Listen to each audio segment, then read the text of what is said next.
Welcome to News Round, a recap of stories that made headlines during the week. I'm Anne Nwawodo. The headlines. National Assembly passes the 2023 appropriation bill at 21.83 trillion naira. Lagos State announces preferred bidder for 4th Mainland Bridge construction. Inspector General of Police Usman Alkali Baba meets with Governor Babajide Sanwo-Olu, promises that justice will be served in the killing of Lagos-based lawyer Mrs. Bolanle Raheem. Authorities say at least 120 missiles were fired into the country by Russia. That's News Round in view.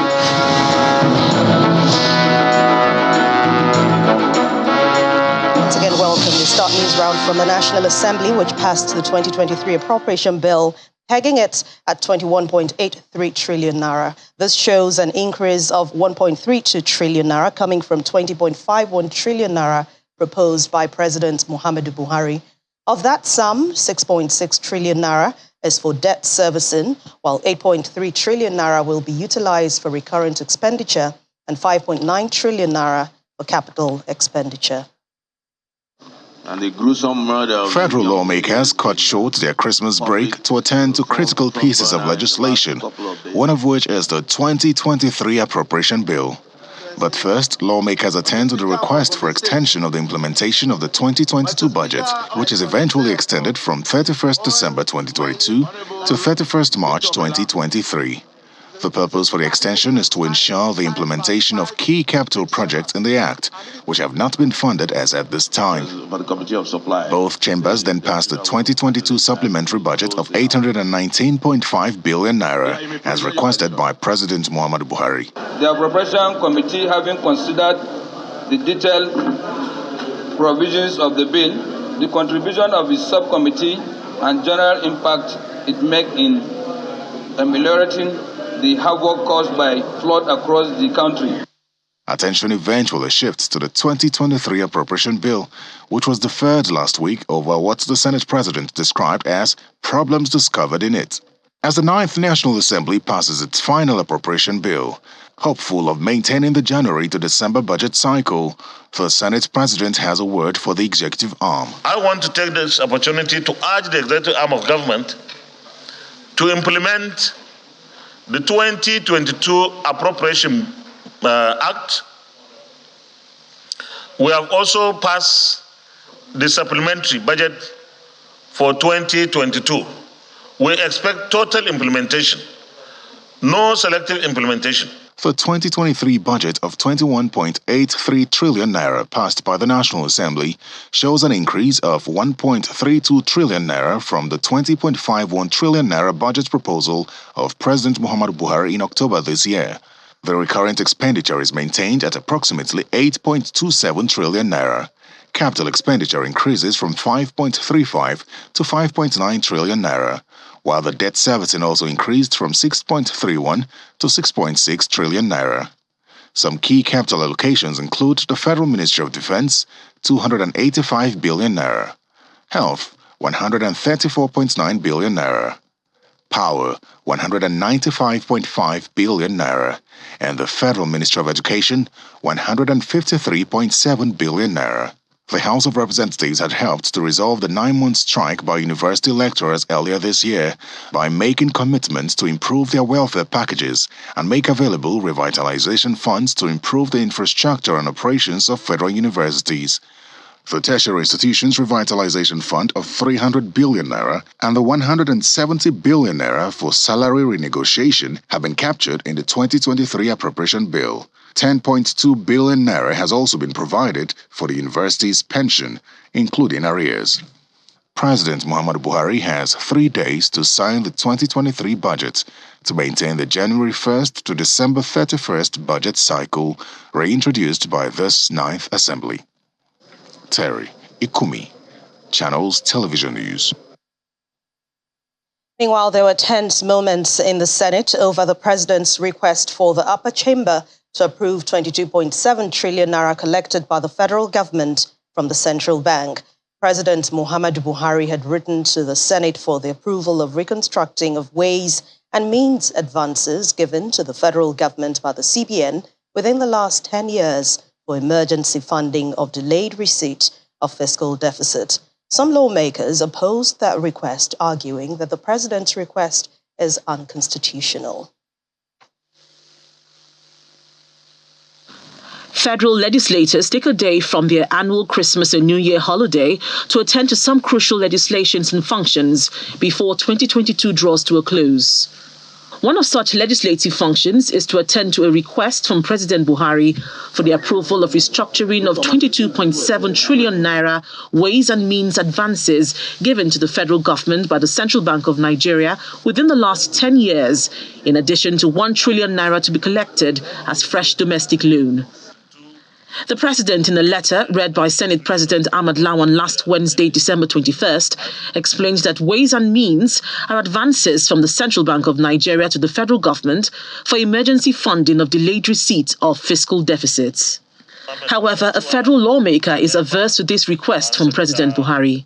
I don't know where the law comes from, where we have to spend money or restructure expenditures through ways and means. Distinguished, excuse me, please, just let me say something.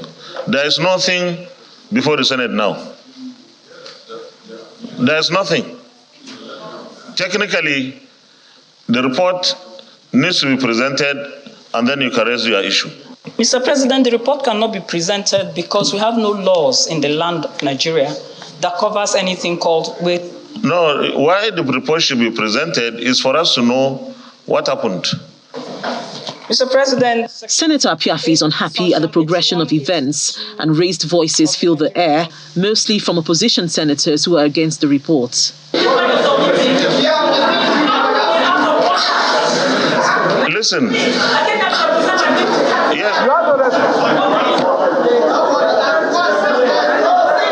To sit down, your opposition.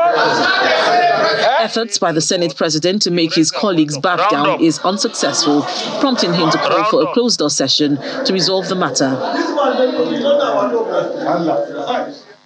Nearly an hour later, the private session ends and the Senate announces its resolutions on the Ways and Means request. That the restructuring of 22 trillion 719 billion of ways and means be stepped down for further legislative action. The Senate President sets up a special committee to summon the Minister of Finance, the CBN Governor, and heads of other relevant agencies to provide details on approvals and expenditure made from the 22.7 trillion naira. Meanwhile, the Senate passes the Finance Bill, which proposes key reforms to specific taxation, customs, excise and fiscal laws through the amendment of several tax laws.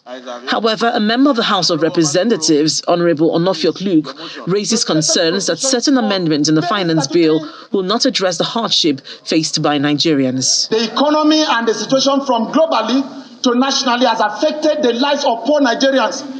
And so any action we are going to take to lay a foundation for government expenditure for 2023 should consider leveraging and then mitigating the hardship that Nigerians are facing.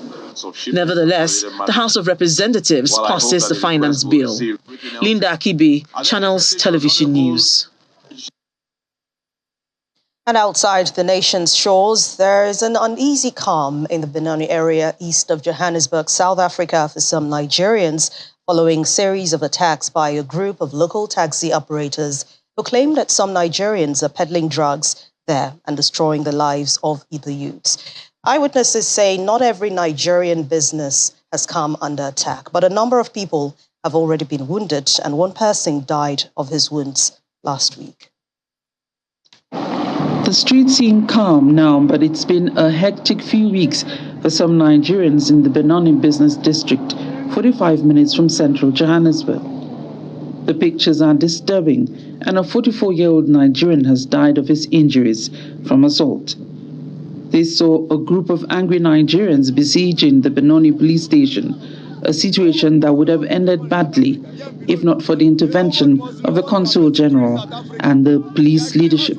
The local community in Benoni claims that Nigerians or some Nigerians in the community were destroying their youths, especially their girl children, with drugs and bringing them into the prostitution industry, and they were not happy. In addition, they also complained that the situation has worsened to the point whereby Nigerians are now receivers of stolen property. They send their small kids, young boys, to go steal property to come sell to them. They just beat someone now. Another Nigerian guy. Adewale Oguntayo, whom can be heard in that eyewitness video, runs a business in the community. Anyone that they suspect dealing with drugs, then they will attack the person and tell them that, listen, you must stop. It started with discipline, beating and assaulting and things like that. But now it was just unfortunate that Ugoshiku died in the process of the assault. We've had no success in our effort to speak with the Benoni Taxi Association, but they sat at a situation meeting with the Nigerian Consul General, the police, the Independent Police Investigative Directorate, and some leaders of the Nigerian community. During the meeting, the leaders made commitments to end the attacks. And the meeting ended well because we decided as an outcome to establish a Benoni first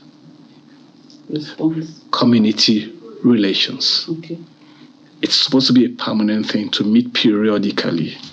And the objective is it will serve as a bridge to enhance and promote inter-community harmony, to end the ongoing attacks, as well as a platform for early warning and information sharing. The next meeting of the peace grouping, called Benoni First, is the 18th of January 2023. Meanwhile, the Nigerian Consulate General has released a movement advisory to Nigerians in Benoni to stay off the streets and be security conscious while efforts continue to end the attacks. A murder case has also been opened over the death of Chinwoko Ugochukwu. From Johannesburg, South Africa, Betty Dibia, Channels Television News. When News Round returns in just a moment, Lagos State announces winner of 4th Mainland Bridge project. Please stay with us. Welcome back.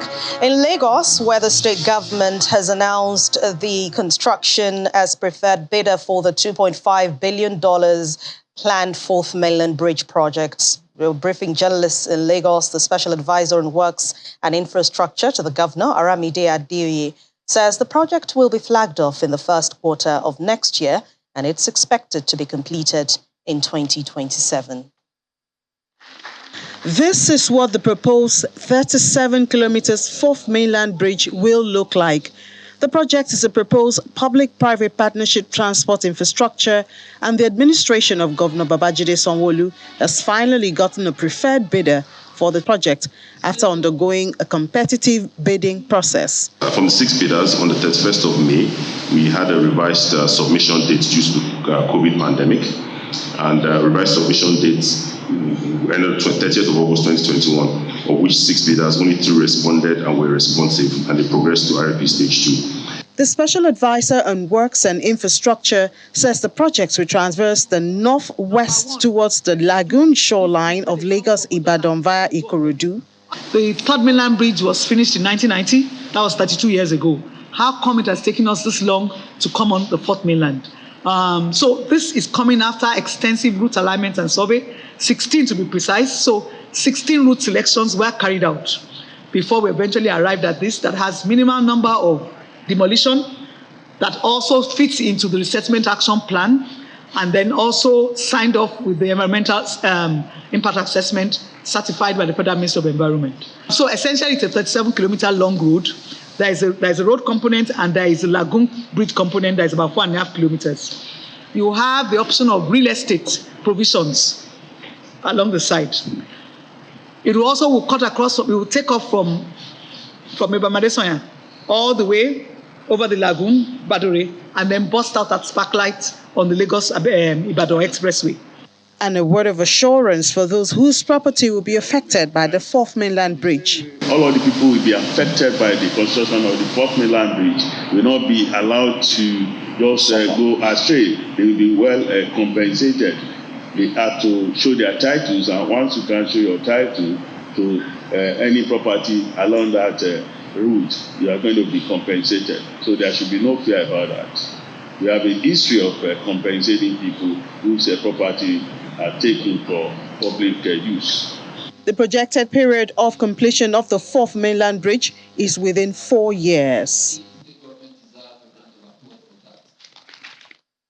The killing of Bolanle Raheem will not be swept under the carpet, and this indication is coming from the governor of Lagos State, Babajide Sanwo-Olu. He maintains that the government will ensure there is no cover-up in the matter. He stated this when he visited the Inspector General of Police, Mr. Usman Alkali Baba, at the force headquarters in Abuja. The police boss, on his part, restated his own pledge that there will be no hanky-panky in investigating the matter.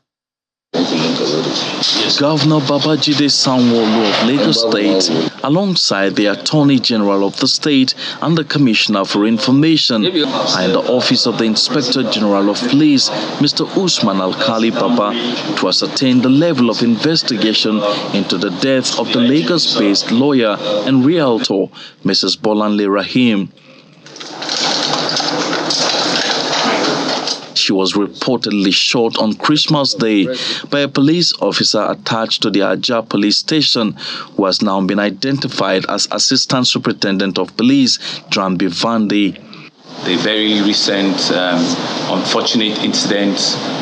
Governor Sanwo-Olu says the Lagos state government wants to ensure there is no any cover-up of the issue. We ensure that nothing is left undone, no cover-up of any sort in this particular case, and that the full arm of the law is put in place to ensure that the officer that is apprehended that he face he has his day in court.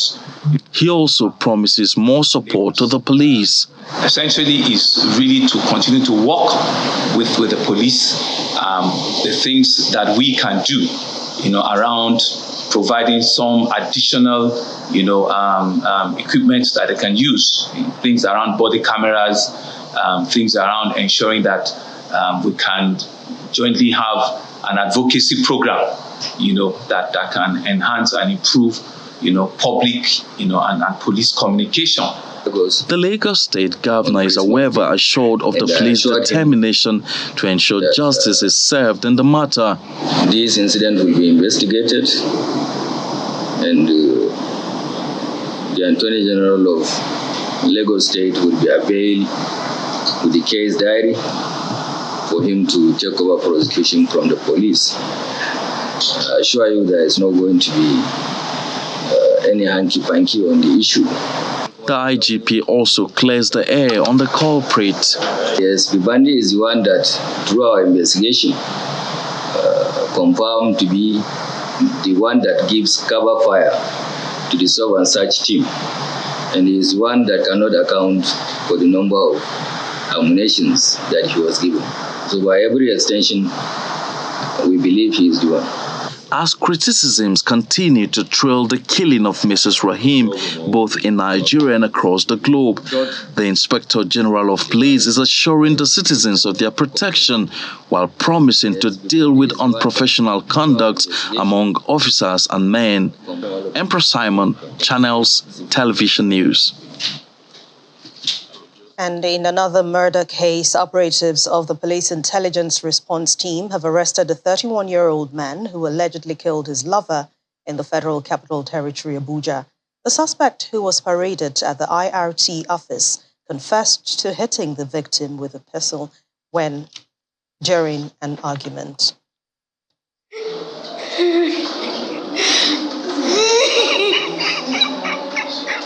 A broken heart, inconsolable. Maureen is still mourning the death of her immediate younger sister, 48-year-old Miss Ijeoma Phyllis, who was gruesomely killed on 24th of October 2022 at a residence in the Lugbe area of the Federal Capital Territory, Abuja. Every night, every time I remember that the condition I saw my sister, I cry. This is me and my baby girl. See how fair she is. She's a torture. The suspected killer is this 31-year-old man she met on Facebook, 2 years ago.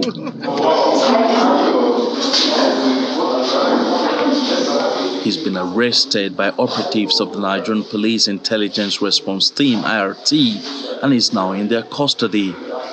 Narrating what transpired on October 24th, the suspect says he had an argument with late Miss Phyllis over a Highlander car she gave to him.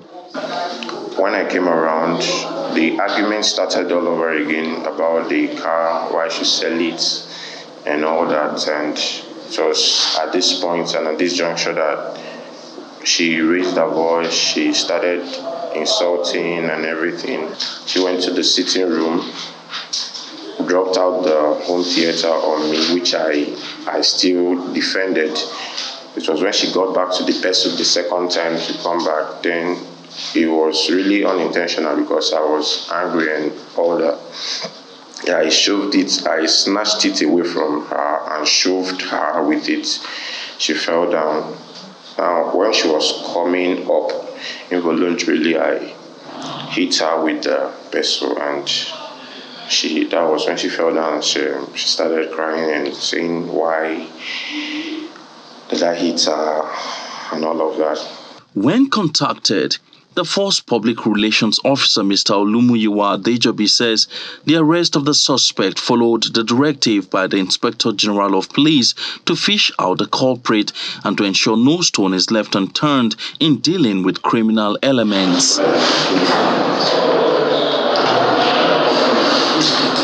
For now, investigation is still ongoing as relations of the late Miss Felix appeal for justice to be done. The police have also warned the public to be cautious about their activities on social media. Emperor Simon, Channels Television News.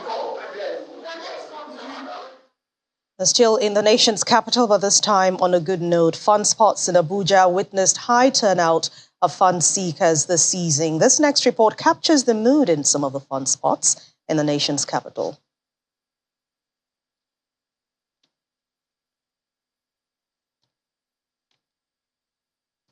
And outside our shores now, we'll bring you that report later. To end a news round in Ukraine, it has been pummeled with at least 120 missiles targeted at civilian infrastructure, according to authorities. The air raid lasted for close to 5 hours, and the regional leader of the southern province also described the incident as a massive missile attack on the country. The Ukrainian Air Force says that Russia attacked the country from various directions with air and sea-based cruise missiles, and that a number of drones had been used. 3 people, at least, were wounded in that attack and have now been taken to hospital. 2 homes were damaged by debris from intercepted missiles. 16 of them were destroyed by Ukraine air defenses over the city of Kiev. Altogether, at least 54 missiles were shot down by the air defense. Emergency services have been pouring through several neighborhoods, clearing rubble from private houses.